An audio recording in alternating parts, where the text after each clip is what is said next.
Question 4 of this exercise says, on dividing x cube minus 3x square plus x plus 2, this cubic polynomial, by some polynomial gx, the quotient and remainder were x minus 2 and minus 2x plus 4 respectively.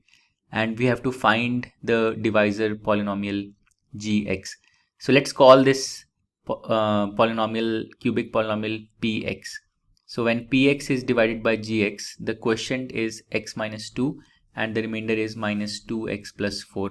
So we can write this as follows. So px should be equal to gx times the quotient polynomial, and the quotient polynomial is x minus 2, plus the remainder polynomial is minus 2x plus 4.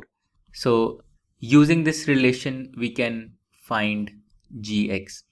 So how can we find gx? Well, we take this term minus 2x plus 4 to the left side. So that gives us px plus 2x minus 4, which is the inverted version of minus 2x plus 4. So plus 2x minus 4 is equal to gx times x minus 2. So essentially what we have to do is we have to add 2x minus 4 to px and divide this with x minus 2, and that will give us gx. So what is px? So px is x cube minus 3x square plus x plus 2, and to this we add 2x minus 4, and this will be x cube minus 3x square plus 3x minus 2. So this cubic polynomial, we can divide this by x minus 2. So this should be exactly divisible by x minus 2. And when we divide it, the quotient polynomial will be gx. So let's do that. Let's carry out the long division process and divide this polynomial by x minus 2.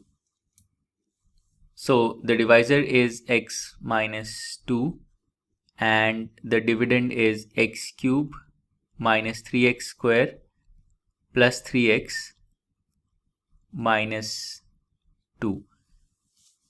Now remember that the dividend that we obtained was obtained by adding minus of this minus 2x plus 4 to px. So we added 2x minus 4 to px, and this is how we got this dividend. Now let's carry out the long division process. So the first multiplier we need is x square, because we want to turn x into x cube. So x square, and this generates the terms x cube minus 2x square. Now we subtract and we get minus x square plus 3x minus 2. So now we want to turn x into minus x square. So the second multiplier we will use is minus x, and this generates minus x square plus 2x. And now when we subtract, we will get x minus 2, which means that we now need the third multiplier as 1, and that generates x minus 2, and here we get the remainder of 0. So the division process terminates and our quotient is x square minus x plus 1, and this is what the polynomial gx is. So that completes question 4 of this exercise. To learn more about how QMath can help you crack school and board exams, explore QMath Leap, a live online classroom program run by highly experienced and committed teachers.